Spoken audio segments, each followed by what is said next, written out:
Liberté, dignité, oh omna, yeah. Biso, bona kongwe bonga ezo senga se biso, bona kongwe changer ezo zela se biso, yonangana ye, biso, biso biso, biso biso, debout congolais, demain nous appartient, main dans la main, ensemble à jamais, debout congolais, demain nous appartient, main dans la main, les reflets d'un Congo qui avance. Jean-Pierre Moutamba, diplomate, ambassadeur de la RDC en Tanzanie, soyez les bienvenus. Merci beaucoup.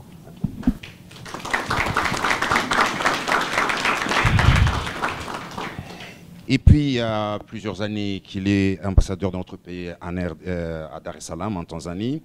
Il est fils du terroir, ça veut dire du Haut-Katanga, territoire de Pweto. Il a parcouru différentes provinces de la RDC. Je vous signale aussi c'est lui le président directeur général de B1. Il est initiateur de l'éveil patriotique Bisso, en lingala pour dire nous, ici on peut dire Sisi ou Chié. Et c'est beaucoup plus cette dernière casquette qui nous intéresse beaucoup plus. Vous êtes les bienvenus. Alors, on a entendu parler de Chié, Sisi, Bisso, beaucoup plus à Kinshasa. Vous avez fait une sortie à Lubumbashi.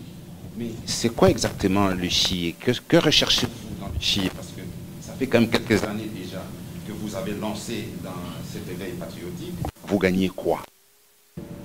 Merci beaucoup. Justement, si je devrais gagner quelque chose, je ne l'aurais pas appelé Chié. Chié, ça voudrait tout simplement dire nous. Nous devant nos responsabilités. Nous devant ce qui nous appartient, c'est-à-dire le Congo, et ici en particulier les Katanga. Le vrai problème du Congolais qui nous a un tout petit peu révoltés, d'ailleurs, la raison pour laquelle nous avons lancé cette campagne d'éveil, c'est parce que nous entendons des gens dire, à Kinshasa particulièrement, Tote Kambokawe, Abachi, tout à fait, etc. Donc il y a une forme d'abandon. Le Congolais est en train d'abandonner son patrimoine au détriment de je ne sais pas quoi. Alors nous nous sommes dit il est important que nous puissions réveiller les gens, que nous puissions rappeler les gens et que vous savez, très souvent, nous avons ce qu'on appelle une école. La plus grande école, c'est le voyage. Lorsque vous vous déplacez, vous apprenez beaucoup. Vous voyez des choses, comment les autres font, comment ils vous traitent. Parce que ce que les gens oublient souvent, lorsque vous quittez votre pays, vous allez dans un autre pays, on vous appelle par le nom de votre pays. Votre nom disparaît.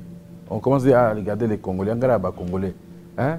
Filles Congolais, comme on nous appelait en Zambie, etc. Donc, à partir de là, nous nous sommes dit, est-ce que c'est normal ça? Lorsque nous lisons des livres, nous entendons les gens parler du Congo, des richesses, des minerais, de la capacité qu'a le Congo dans tout ce qu'il a comme produits, des parcs, etc. Nous nous disons, mais ce n'est pas normal que nous restions là à regarder les autres venir, s'enrichir, partir, jouir de nos choses, et nous-mêmes nous sommes là. Alors c'est là que nous nous sommes dit, mais nous aussi, nous pouvons participer à ce qui nous appartient. Et c'est comme ça que, justement, nous avons mis en place cette structure qui a aujourd'hui, nous sommes dans sa 8e année, pour arriver à réveiller le patriotisme, la citoyenneté qui est dans les gens, qui comprennent que nous n'avons qu'un seul pays, le Congo, une seule province pour les gens qui vivent ici, le Katanga, et nous sommes, nous, Chié, seuls responsables de son devenir. Parlez-nous un petit peu, parce qu'au début, on a appris, quand on a essayé de fouiller les archives, nous avons appris qu'avant que ce ne soit nous, c'était d'abord nous aussi. Maintenant, c'est nous, enfin, Chié ou Bisso. Pourquoi de nous aussi à nous, tout simplement? Oui, je venais de le dire, mais peut-être pas clairement. nous avons effectivement, en observant certaines choses, comme vous l'avez si bien dit en introduction, j'ai fui ambassadeur en Belgique pendant près de 8 ans. Et quand j'entendais les Belges, le ministère, les autres parler, ils disaient toujours « Alors nous allons aller au Congo parce que c'est la dernière chance. » Là, je dis « Mais pourquoi les Blancs doivent nous donner des chances, des dernières chances, comme si notre avenir était gravé sur une pierre et qu'on ne pouvait rien changer. » C'est là que je disais aux amis, je dis « Nous aussi, nous avons la capacité d'apporter réellement notre pierre à ce qui se passe au Congo. » Alors, il faut que le Congolais se réveille. Il faut que les Congolais comprennent que ces gens parlent du Congo. En réalité, ils parlent de nous. Donc, nous sommes partis de nous aussi, en disant nous aussi intervenons. Non, non, après on dit non, attends, ils parlent de nous. Ils parlent de Chié. Alors, s'ils parlent de nous, donc nous devons nous réveiller pour transformer, pour participer, apporter la pierre à ce qui manque à cet édifice. Introduction, je voudrais présenter à ceux qui nous suivent et le public qui est avec nous ici que je n'anime pas seul cette émission. On sera rejoint dans quelques instants par la RTNC avec Saint-Jean Missa. Mais pour l'instant, j'ai RTCL, Philippe Sabanga qui anime 00243, son émission politique, et RTIV, José Mukendi, Carrefour d'analyse, et Ouantanchi, c'est Christian Kasueka qui anime Opinion.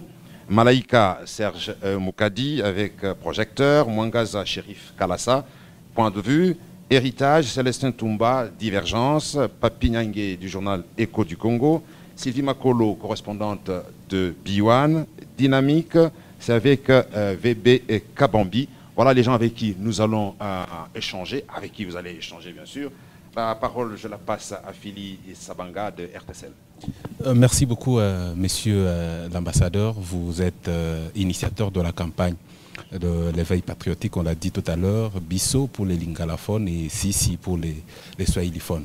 Alors, si vous avez observé qu'il fallait éveiller le civisme, parce que vous avez traîné derrière vous les artistes musiciens, on les a vus à l'œuvre en train de s'occuper à l'assainissement. Est-ce que vous avez aussi pensé à passer le message pour une certaine création d'une classe moyenne comme ça? C'est peut-être ça la cause du manque de civisme dans le Congolais, surtout les pauvres et les très pauvres. Est-ce que vous y avez pensé? Merci beaucoup. Votre question est assez kilométrique, mais je vais essayer de saisir l'essentiel. Effectivement, cette campagne ne s'adresse pas aux riches au départ. Bien que le riche a la capacité de transformer rapidement parce qu'il a le moyen.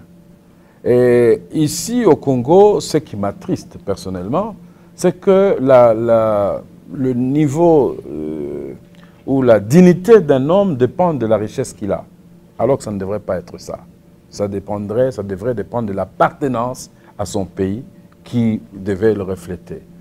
Quel est le vrai problème en fait que nous avons aujourd'hui? Quand vous parlez des riches très riches, les pauvres très pauvres, à un moment donné, nous nous rendons compte que le fameux pauvre se contente d'être pauvre.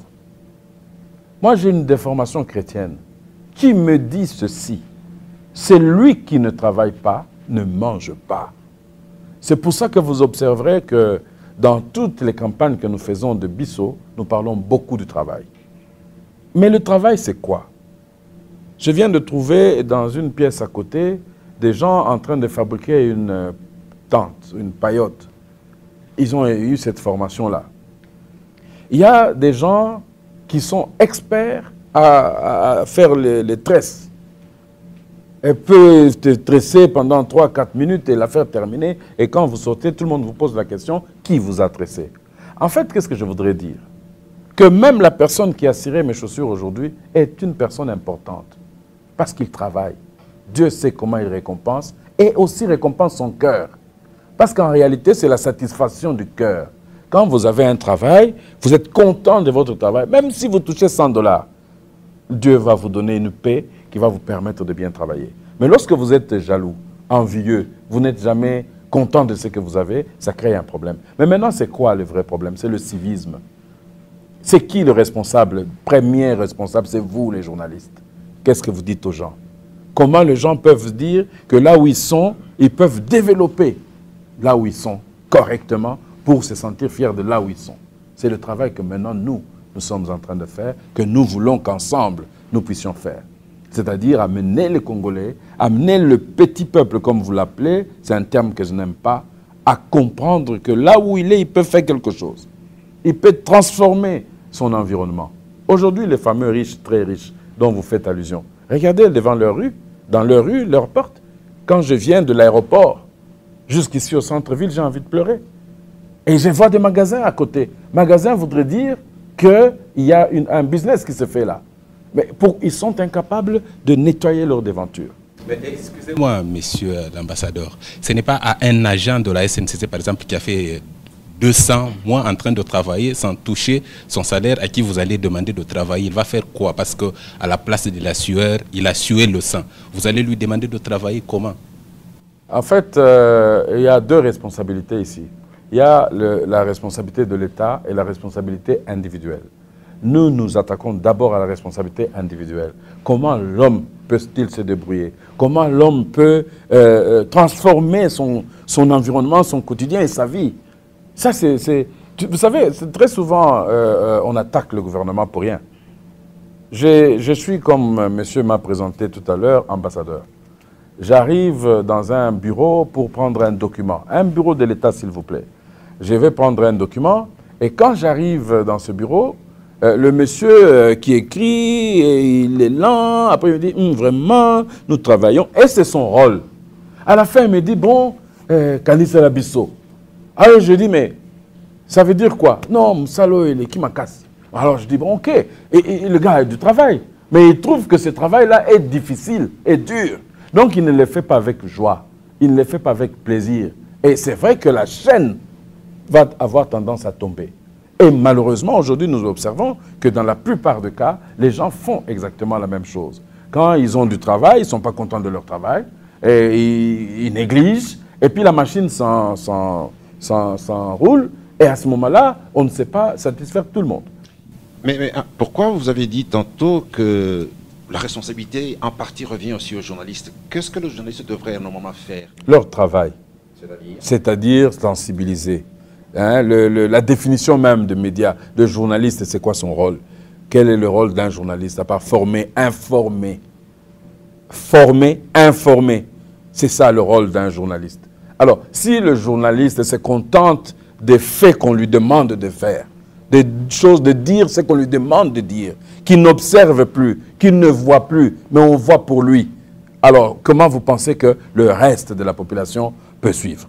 Aujourd'hui, par exemple, remarquez, tellement qu'il y a d'émissions de votre rôle, que les gens se contentent de regarder les novelas, se contentent de regarder les concerts, les musiques à longueur de journée. Moi, la structure dont je suis propriétaire, j'avais interdit qu'on mette ces concerts, ces clips à longueur. Mais les gens m'ont dit, on ne va pas suivre ta chaîne. Si tu t'amuses à empêcher ça, personne ne va suivre. Les gens font que suivre ça. Voilà le problème. Moi, vous avez des entretiens, des échanges de temps à autre avec B1, juste une parenthèse, avec les journalistes de B1, pour les appeler. Quand vous arrivez à B1, il faut qu'on vous dise que c'est moi le patron. Parce que je suis avec les gens comme je suis. Je ne me mets pas des barrières en disant, voilà, c'est le patron, il faut demander l'audience pour le voir. Non, non. Et très souvent, les gens me disent non. Quand je propose quelque chose, je dis non, ça ne va pas aller. Ah, boss, non. Et puis, je me soumets à ça. Parce que de fois, et très souvent d'ailleurs, ils ont raison. C'est là le problème que nous avons. Quand vous venez dans un environnement, n'imposez pas directement une vision que vous ne pouvez pas accomplir. Parce que, quel que soit le chef qui existe, il ne travaille pas seul. Et d'ailleurs, plus on est chef, plus on a besoin de gens. Parce qu'il y a des choses que je ne peux plus faire. Mais j'ai besoin de gens pour faire. Mais en quoi est-ce que le Chié, Sissi, est différent du fameux Salongo qu'on a connu dans le temps? En fait, il est vraiment différent. Dans le temps, je ne sais pas lequel de Salongo vous parlez, parce qu'à voir vos mains, je ne vois même pas où est-ce que vous avez travaillé. Non, mais le Chié, le Salongo, comme vous l'appelez, n'est qu'une partie de toute la grande campagne que nous faisons. C'est en fait, ce que j'expliquais tout à l'heure, vous ne pouvez pas dire que vous aimez votre pays. Je vais prendre un exemple qui va peut-être vous déranger.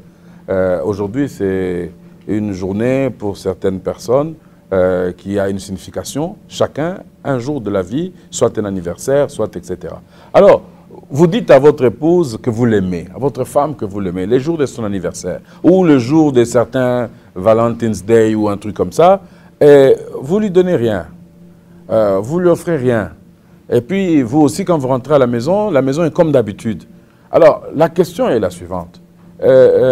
Certaines personnes disent que l'amour se fait accompagner par des attentions. Alors, vous rentrez là, vous dites non, je vais lui faire une surprise, vous lui achetez un très beau pagne. Super wax, bien emballé, et puis vous allez donner ça à votre épouse.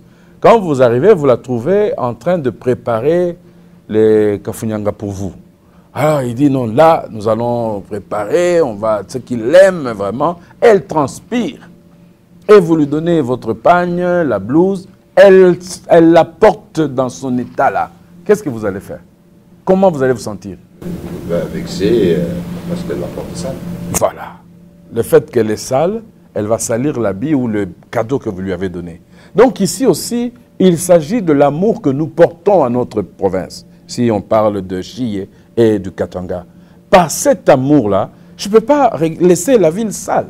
C'est seulement qu'il ne faut pas imposer un salongo spécial chaque samedi, mais il faut que ça rentre dans la conscience des gens qu'eux-mêmes doivent commencer à préparer leur déventure, à arranger les choses et à être propres.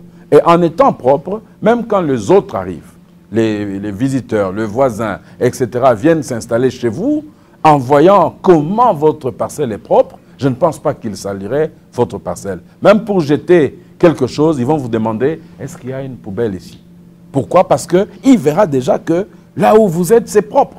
Là où vous êtes, c'est... Alors, c'est dire que c'est parmi des choses dans lesquelles nous disons le Congolais ou le Katangais doit comprendre que la propreté fait partie du quotidien. Ce n'est même pas une imposition. Ce n'est pas quelque chose qui est qu'on l'oblige à faire. Ça doit être naturel. Vous savez, le nom qu'on appelait le Katangais à l'époque, Katanga Napenda Kazi. Il faut le prouver d'une certaine manière. Donc ça n'a rien à voir avec le salongo de chaque samedi, tout le monde balaye. Non. Ici, ça doit rester dans la tête. Ça doit rester dans la conscience que j'ai l'obligation personnelle, pas que l'État m'oblige, personnelle, pour que je laisse ma ville propre. Parce que nous sommes des voisins, n'est-ce pas? Celui qui habite à A, B, très B, C. Si moi je nettoie chez moi, lui nettoie chez lui, à la fin de la journée, quand l'État viendra avec ses tracteurs, il dit mais c'est propre ici. Pourquoi? Parce que chacun a nettoyé.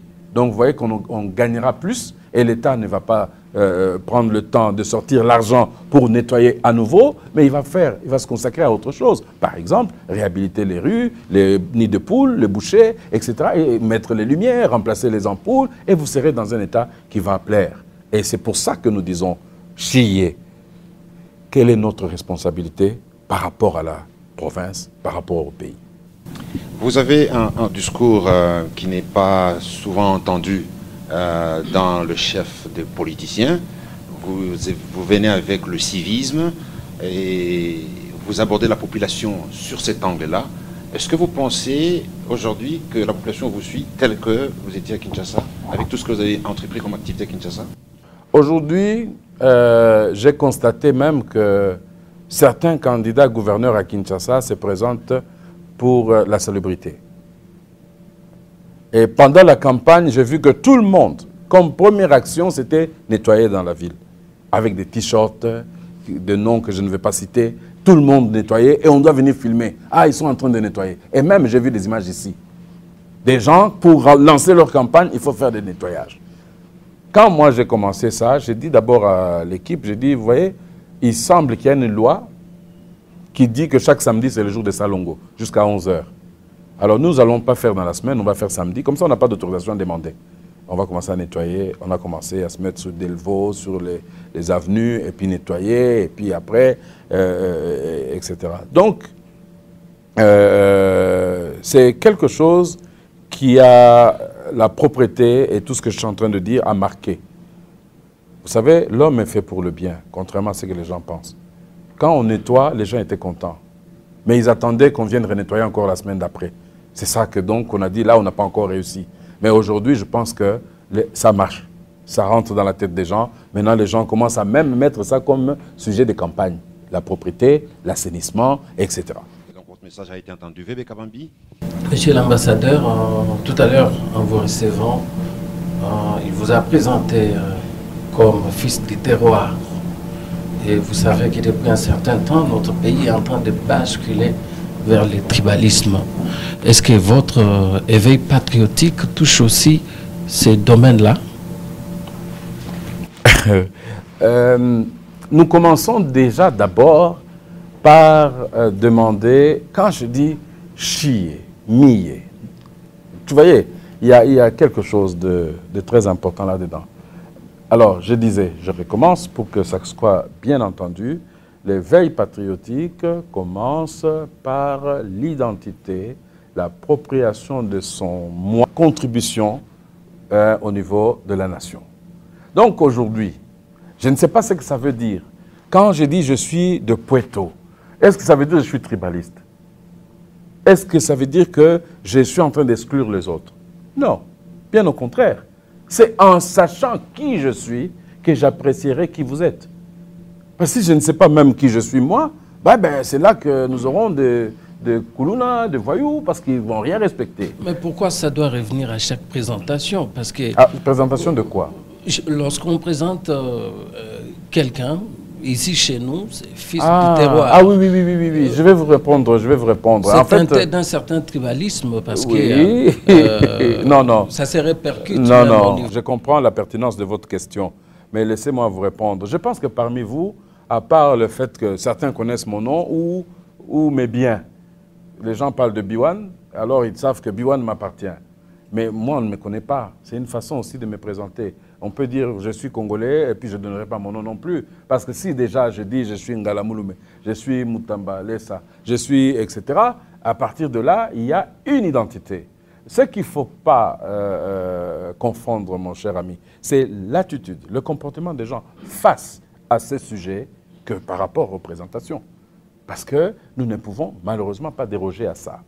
Et c'est ça, justement, je peux vous garantir et vous rassurer qu'à ma personne, je ne suis pas tribaliste. D'abord, mon épouse est de Bandoutou. Donc, pour vous dire que je ne suis pas tribaliste. Alors, deuxièmement, il faut que nous puissions prendre cette diversité culturelle comme une richesse. Absolument.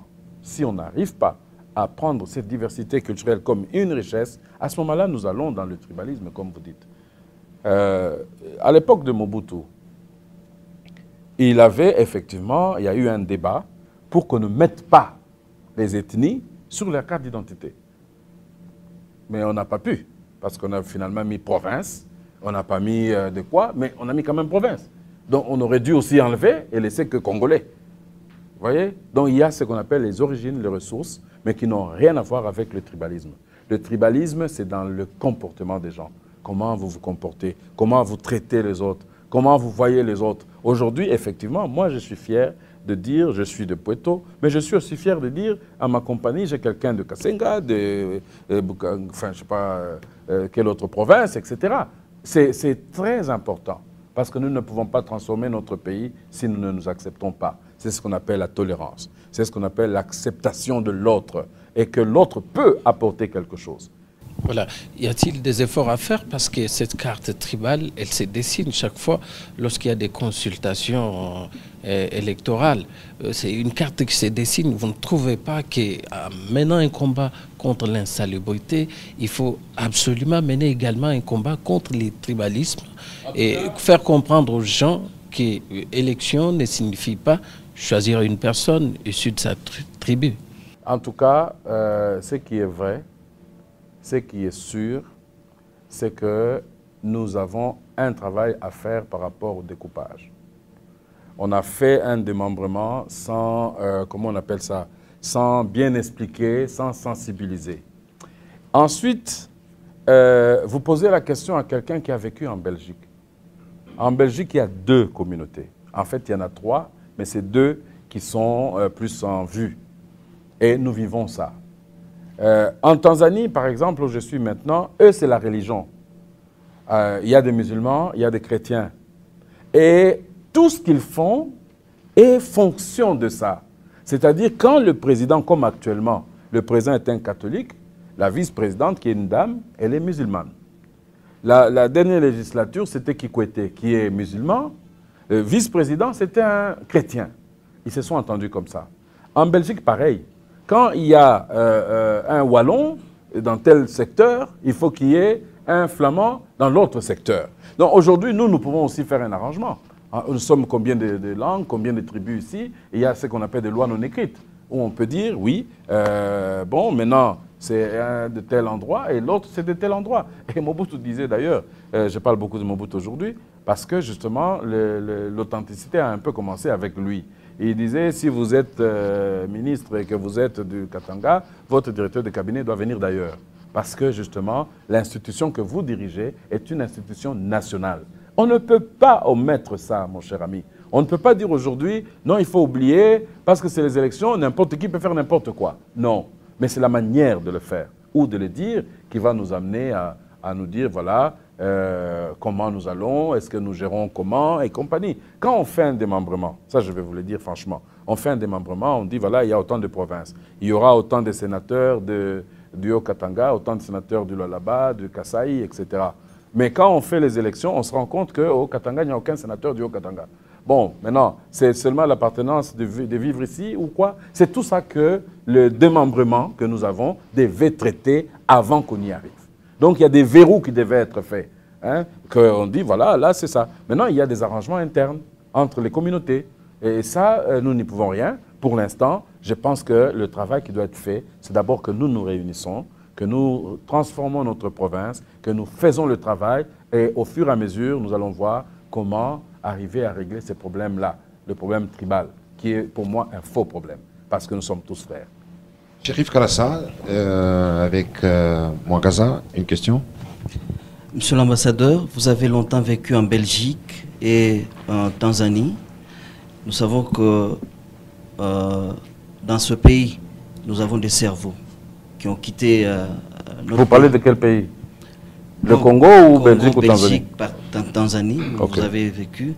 Nous avons des Congolais qui ont fui la RDC. Est-ce qu'avec Sisi, comme éveil patriotique, vous êtes arrivé à mener des actions partout où vous êtes passé et quels résultats pouvons-nous retenir? Merci beaucoup, Kalassa. Alors, vous vous demandez que je parle de mon bilan.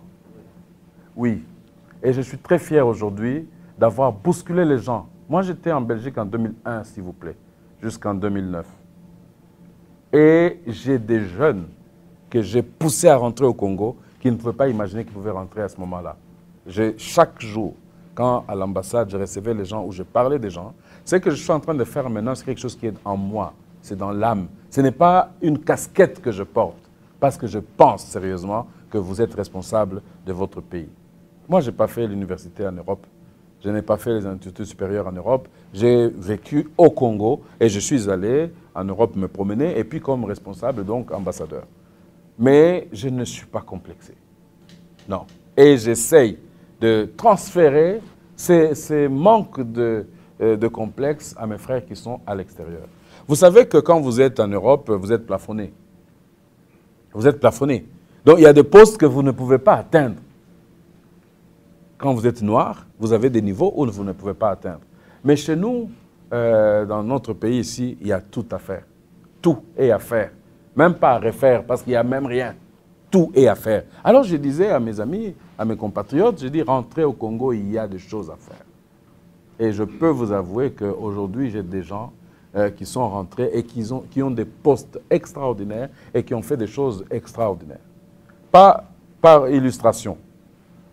Vous remarquerez qu'en 2010, à la période du cinquantenaire, j'étais le coordonnateur du cinquantenaire de notre pays. J'ai demandé pendant toute cette période qu'on ne fasse de la pub qu'avec des Congolais. Qu'on montre le drapeau du Congo dans les pubs, la valeur, l'importance du Congo. Et ceci est resté jusqu'à ce jour parce que les gens ont vu que ça correspondait aux gens aux prétentions de Congolais. Ils se retrouvaient un peu là-dedans. Pour revenir maintenant à votre histoire, oui, nous avons demandé aux Congolais de rentrer au Congo. Il y a des gens qui sont devenus des PDG, d'autres ont ouvert leur propre entreprise, etc. Et je peux vous citer ces noms-là, mais bon, le problème, c'est que si j'ose le faire, ils vont me demander un droit de réponse dans le même cadre, mais je ne sais pas qui organiserait ça. Donc, je préfère ne pas citer des gens, mais effectivement, je passe mon temps, ma vie, à demander aux gens de rentrer au Congo, surtout ceux qui ont des bagages à l'extérieur. C'est très important. Vous savez qu'on est à 10% aujourd'hui. Il reste 90% de transformation ou de modernisation de notre pays ou de notre province. Donc c'est un point positif sur le plan retentissement de tous les efforts fournis partout où vous êtes passé avec tous les Congolais qui sont rentrés. Ah mais je pense que oui. Et même aujourd'hui, en fait, les gens vont souvent investir là où il y a la guerre. Parce que ça se détruit et ils ont la possibilité de gagner plus. Alors, les gens disent que nous sommes dans une période de guerre permanente au Congo. Alors, d'où, j'ai dit, au lieu de laisser les Blancs ou les autres aller faire des choses chez vous, rentrez vous. Essayez de rentrer et vous allez être le premier à pouvoir redorer l'image de votre pays. Nous sommes vraiment dans l'obligation de considérer que le pays ici nous appartient. J'aime dire quelque chose que je disais aussi à l'extérieur ou en Tanzanie ou en Belgique ou ailleurs où je suis passé. Quand on parlait des scandales géologiques à l'époque, vous savez de quoi on parlait ou de qui on parlait? Du Katanga. Vous voyez l'état du Katanga aujourd'hui? Combien d'étudiants ont fait la géologie aujourd'hui? Combien? Combien d'étudiants ont fait toutes les études qui ont rapport à la richesse décrite au Congo? Combien? D'où notre travail. Quand j'ai parlé aux étudiants ici, je les ai encouragés de faire ce genre d'études. C'est 7 000 $ l'heure pour que quelqu'un vienne étudier si dans votre parcelle il y a du cobalt ou du colombo-tantalite. Mais c'est quelqu'un qui vient avec une culotte là, avec des babouches, les jambes à l'air, et qui fait les trucs, il met les petits machins, et puis quand il termine là-bas, vous calculez les heures où il a tourné son petit truc. De temps en temps, il tourne, il vous pose beaucoup de questions pour que l'heure passe. Si vous étiez dans cette formation-là, vous aurez gagné beaucoup d'argent. Aujourd'hui, qu'est-ce qu'on vient vous demander de faire? Les droits, l'économie. Mais l'économie, c'est eux qui les tiennent.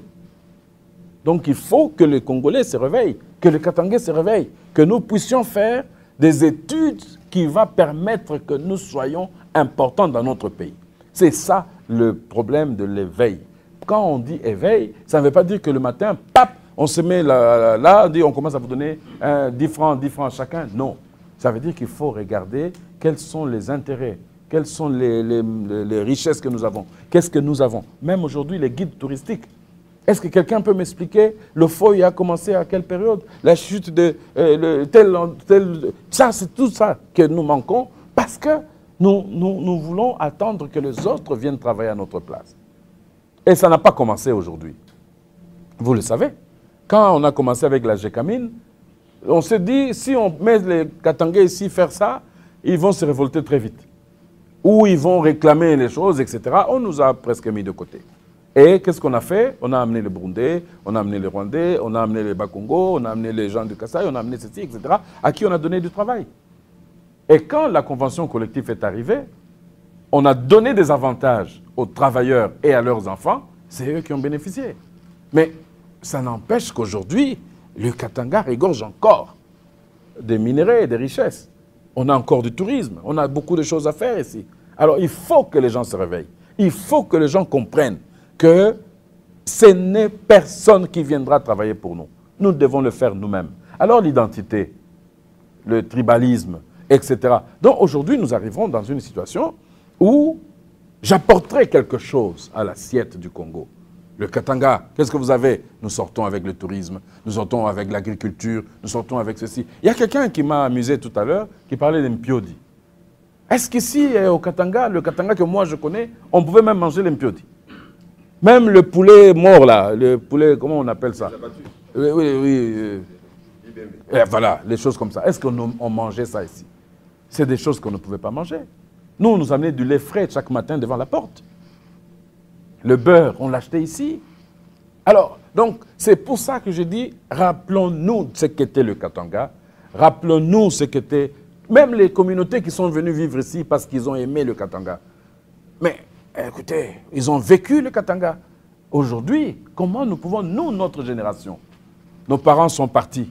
Pourquoi nous, notre génération, nous observons, nous attendons que le gouvernement, et provincial et national, fasse quelque chose? Nous devons nous réveiller. Nous devons prendre les choses en main, nous-mêmes. Nous devons transformer. À ce moment-là, quand vous demanderez à un gouverneur, au maire ou je ne sais pas à qui, voilà, monsieur, là, ça ne va pas, il va tenir compte de vous. Mais aujourd'hui, nous sommes des pauvres mendiants. Notre temps, c'est « Ah, mais donne-nous un peu, donne-nous un peu ». Quelqu'un m'appelle, « Ah, cherche-moi du travail ». Je dis « Bon, qu'est-ce que tu sais faire ?» Il dit « Tout ». Où est-ce que vous avez vu ça? Où est-ce que vous avez vu quelqu'un qui sait tout faire? Alors, cette dame-là m'a plu. Parce qu'à un moment donné, il me dit « À part pilote et médecin, je peux tout faire. Je peux apprendre. Pilote, je peux faire tomber les gens. Médecin, chirurgien, je peux tuer. Mais le reste, là, je vais apprendre sous l'État. » Et nous avons des médecins dans la salle ici. C'est à dessein. Parce qu'ils ont appris tout ça. Alors, vous voyez comment, heureusement pour eux, hein, la dame a dit qu'elle ne peut pas faire médecine. Mais c'est pour vous dire tout simplement, n'attendons pas d'être généralistes. Nous devons être des experts. Et nous avons toutes les capacités, les possibilités d'être celui que nous pensons que nous devons être et transformer notre province. J'ai fini où il y a encore des choses à faire. La preuve, c'est que je suis à Lubumbashi aujourd'hui, donc il y a encore des choses à faire. Il n'y a pas d'arrière-pensée autre que le bien-être des gens. Et je dis toujours, lorsque quelqu'un se connaît, il se sent bien dans sa tête. Vous voyez? La culture, pour nous, d'une manière ou d'une autre, les gens utilisent la culture pour se détendre. À la fête, mariage, etc. Il y a même des thèmes, surtout chez nous en Afrique. Il y a même des musiques pour les naissances, des musiques pour les jumeaux, etc. Je vais vous donner la définition de la musique. Ce qui nous accompagne, c'est l'art de combiner les sons. Comment? Non. D'une manière agréable à quoi? Et quand ce n'est pas bien combiné, c'est la cacophonie. Voilà la philosophie de Bisso en utilisant la culture passant par la musique. Si nous, comme nous sommes là, nous entendons une chanson et qu'on la chante mal, les gens vont faire dire, mais qu'est-ce qui se passe là? Si on l'entend bien, on va dire, ah, c'est bien. Maintenant, je vais vous donner quelque chose peut-être que vous n'avez jamais fait très attention dans cette définition-là. On dit la musique, une. Combiner les sons. C'est une musique, les sons, pour que ça soit agréable à l'oreille. C'est un pays, le Congo, une province, le Katanga, plusieurs ethnies, plusieurs entités, et nous devons parler, nous devons chanter une musique ensemble. Maintenant, comment combiner le son pour que cela soit agréable à l'oreille? C'est là que maintenant le travail commence, de cette citoyenneté que nous voulons révolter dans votre cœur. C'est que le travail commence par dire, est-ce que tous ici nous pouvons être gouverneurs? Non.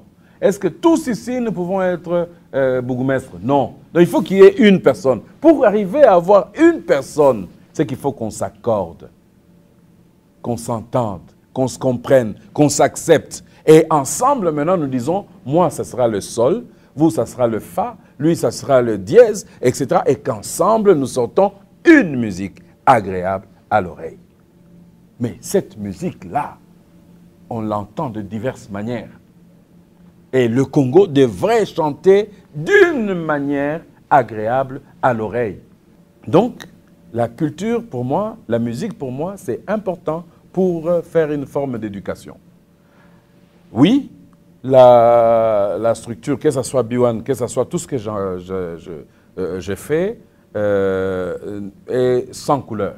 Parce que je pense, comme me disait monsieur tout à l'heure, le tribalisme, je ne connais pas le tribalisme. Je connais l'individu et la capacité qu'il a à transformer son environnement. Mais c'est le Congolais qui ne veut pas travailler, malheureusement. Mais il faut le pousser à travailler. B1, si vous entendez, c'est à une consonance anglaise, mais c'est aussi soyons ensemble, soyons un. Donc tout ce que je fais pousse que les gens se mettent ensemble. Donc, comme vous dites, tout le monde devrait être capable de regarder cette chaîne-là et ne pas se sentir exclu. C'est dans la philosophie que même quand je forme moi-même mes journalistes. Je parle avec les journalistes. J'explique aux gens comment les choses doivent se faire. Il n'appartient pas à un journaliste, le journaliste que vous êtes, de donner des conclusions. OK? Les journalistes ne devraient pas donner de conclusions. Or, aujourd'hui, c'est ce que les journalistes font.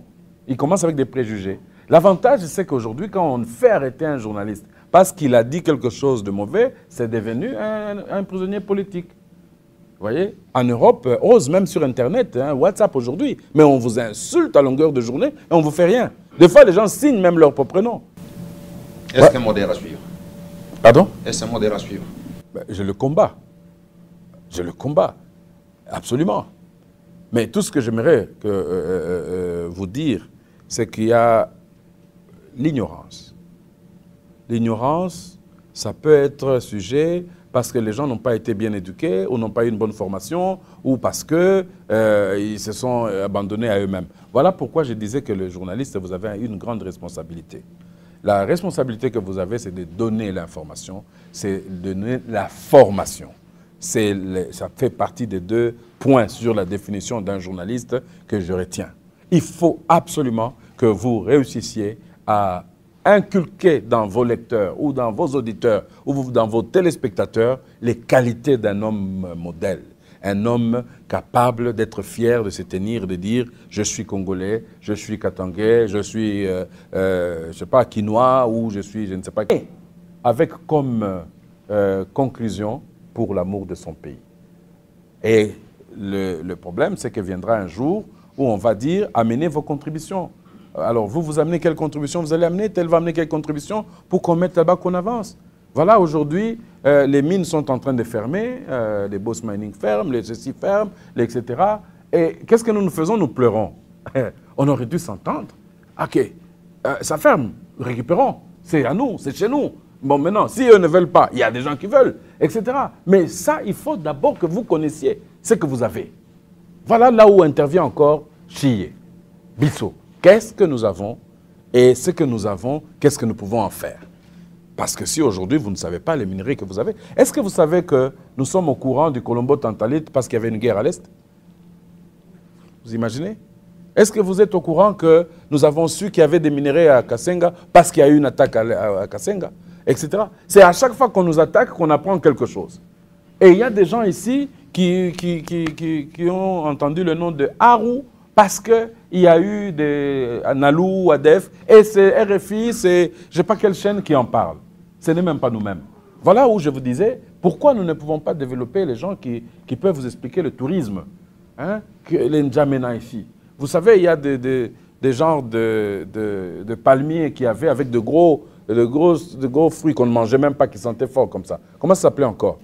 Il y en avait plein sur toutes les rues ici, vers le collège, vers le lycée Twendeleye et compagnie. Hein? Les arbres là, on ne les mange pas. On les mange quand même. Ça sort un parfum comme ça. Est-ce que vous savez que cet arbre-là, quand vous mettez trop de poubelles, la saleté, ça aspire l'odeur, le sale odeur, pour injecter l'odeur qu'il y a là.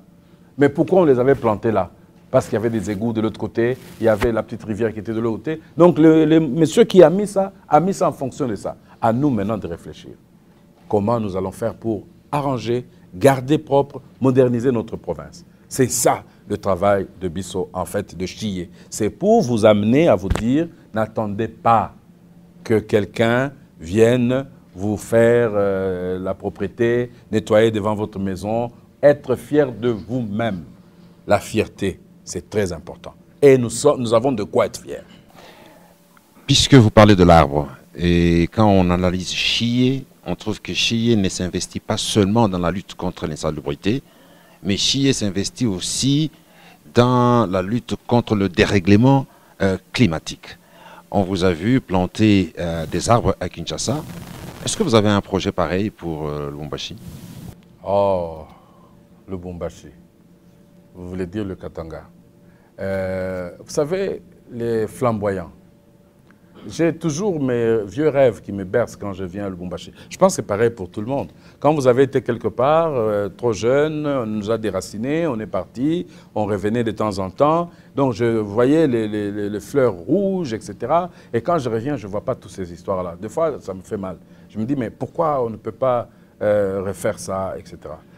La philosophie même, je pense que mon ami a bien défini ça. La philosophie même de notre démarche, c'est justement mettre dans la tête des gens le bien-être.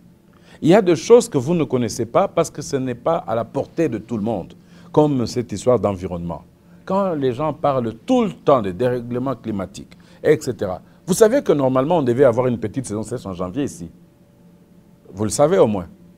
Et il n'y en a pas eu? Il n'y en a pas eu, comme chaque année. Il n'y en a pas eu. Alors ça fait partie des dérèglements climatiques. Alors quand nous interrogeons, on nous dit, voilà, il y a le fait que vous coupez tous les arbres, du côté de l'aéroport, il n'y a plus d'arbres, sur la route de Cécile, ça devenait des mines, là-bas, ça devient des maisons, des fermes, il n'y a plus de fermes dans les environs qui capturaient l'écosystème pour que tous ces trucs-là fonctionnent comme Dieu a voulu que ça puisse fonctionner.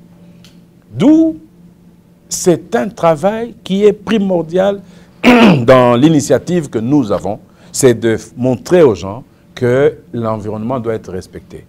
Les arbres doivent être replantés là où on a coupé.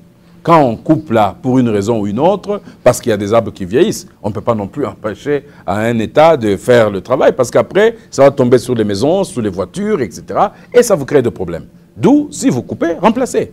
Alors, à l'époque, il y avait ce qu'on appelait des pépinières de l'État.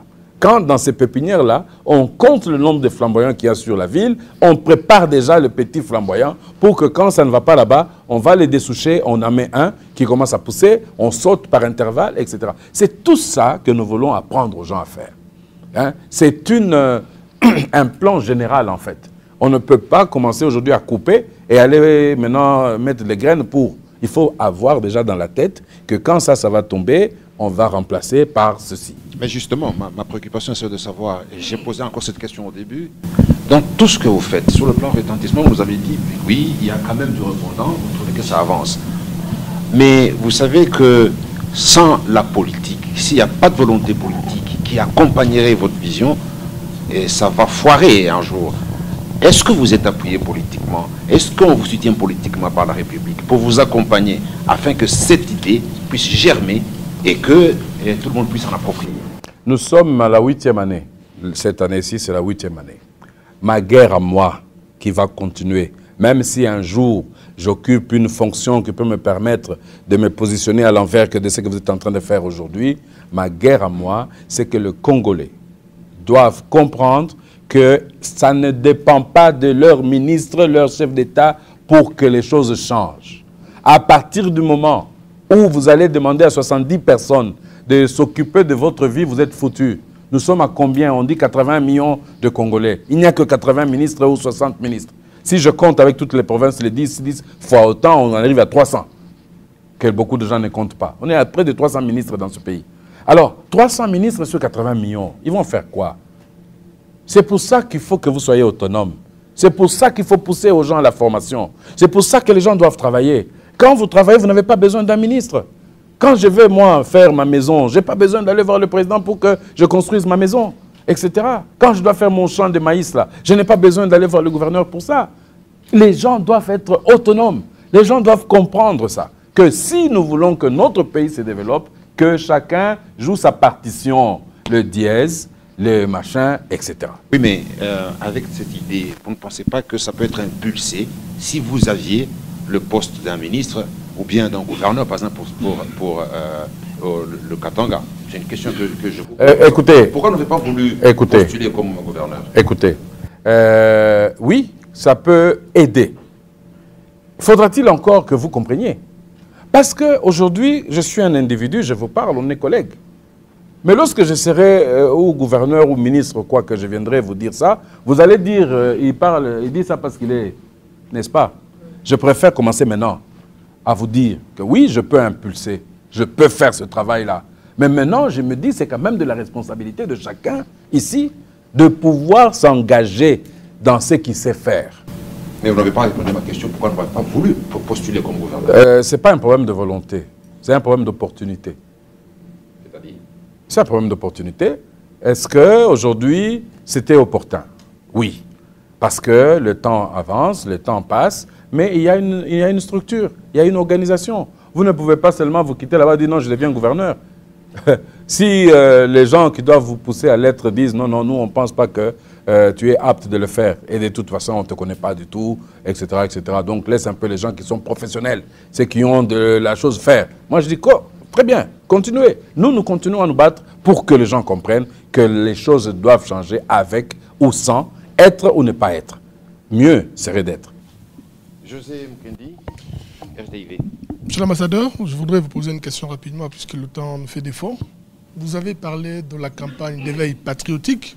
Nous sommes presque à la fin. Voilà. Il faut y aller un peu plus vite. Voilà. Je voudrais savoir, les Congolais ont abandonné leur patrimoine. Quel est l'exemple que vous pouvez nous donner en termes d'expérience par rapport à ce que vous vivez actuellement en Tanzanie, parce qu'il y a des Congolais qui vivent là-bas. Est-ce qu'ils ont l'idée ou l'image de rentrer un jour au pays? Déjà, l'idée de partir de son pays, quand quelqu'un quitte son pays, il y a un problème. C'est pour ça que je vous ai dit, la faute, c'est la communication. Je pense que nous ne communiquons pas bien. Parce que aller à l'extérieur, c'est parce qu'on pense qu'on sera mieux là-bas. Mais aujourd'hui, par exemple, je peux vous parler de la Tanzanie, ils sont des Africains. Vos frères n'arrivent pas à avoir de papier. En Afrique, s'il vous plaît. Quand ils voient un policier passer, mais le sprint qu'il te fait, tu as même pitié. Un jour, je demande qu'on organise une assemblée comme ça, dans un endroit public, avec des compatriotes, etc. Bon, on est là, comme on est ici. Et à un moment donné, j'entends un petit bruit bizarre là. La salle s'est vidée en 5 secondes. Ah, je me suis dit, mais... Ah, je demande à mes collaborateurs, qu'est-ce qui se passe? Ils disent, non, c'est la police d'immigration qui arrive. Donc, tous ces gens-là qui parlaient n'ont pas de papier. En Tanzanie, pas en Belgique, hein, en Tanzanie. Alors, à un moment donné, je pose la question, pourquoi? Pourquoi les gens doivent aller à l'extérieur? Parce qu'ils pensent qu'ils seront mieux là-bas. Parce qu'on leur a dit, comme en Belgique par exemple, on leur a dit qu'à la fin du mois, vous allez vous présenter dans un bureau, on vous donne 600 €. Alors ils disent, ils préfèrent aller là-bas et ne pas travailler ici. Voilà pourquoi il faut qu'on pousse les gens au travail. Et de dire aux gens qu'il n'y a pas de travail humiliant. Tout le travail donne. J'ai mon frère ici, avec qui on était une fois. Moi, je suis allé aux États-Unis et au retour, je l'ai retrouvé en Belgique. Mais j'avais un truc qui m'a dérangé dans ma conscience. Et tout le long du voyage, c'est que le gars qui m'a fait les chaussures, quand il a fini de cirer les chaussures, il dit « Je suis le meilleur cireur au monde ». Ah! J'ai dit « Il faut que je t'embrasse ». Je lui ai donné plus d'argent qu'il fallait. Ça m'a créé une révolution dans mon cœur. J'ai dit « Voilà quelqu'un qui cire les chaussures et après il tape avec son truc là, pap, pap. Je suis le meilleur cireur du monde ». Il se vante être le meilleur cireur du monde. Nous ici, là, vous allez faire le cirage, là, quand vous voyez quelqu'un que vous connaissez, vous allez vous cacher. Elle dit, ah, Ataniona. Mais enfin, vous n'êtes pas fier de ce que vous êtes ou de ce que vous avez.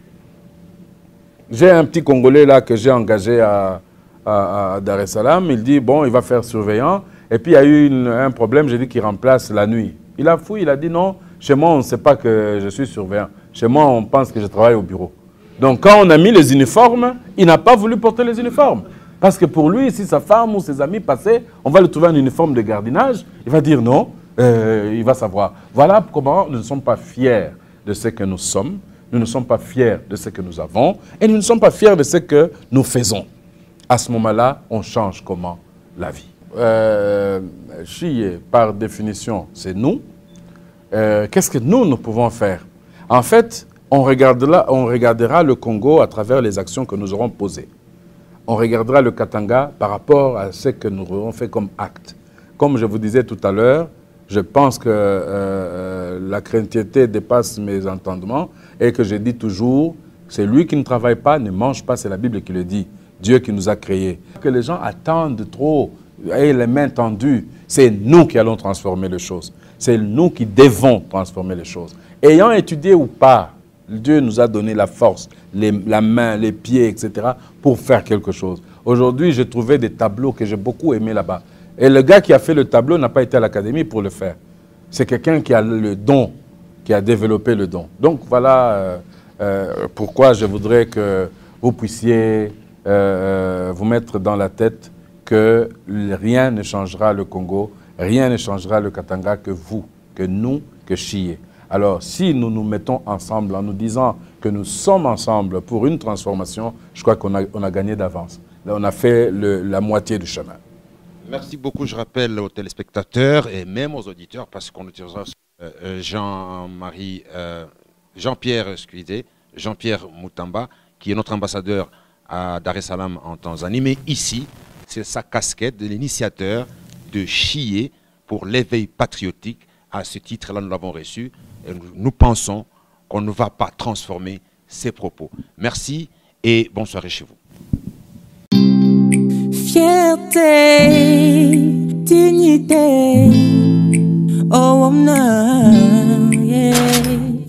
Biso, bona kongwe bonga ezo senga se biso, bona kongwe changer ezo zela se biso, yonangana ye, biso, biso biso, biso biso, debout Congolais, demain nous appartient, main dans la main, ensemble à jamais, debout Congolais, demain nous appartient, main dans la main, les reflets d'un Congo qui avance.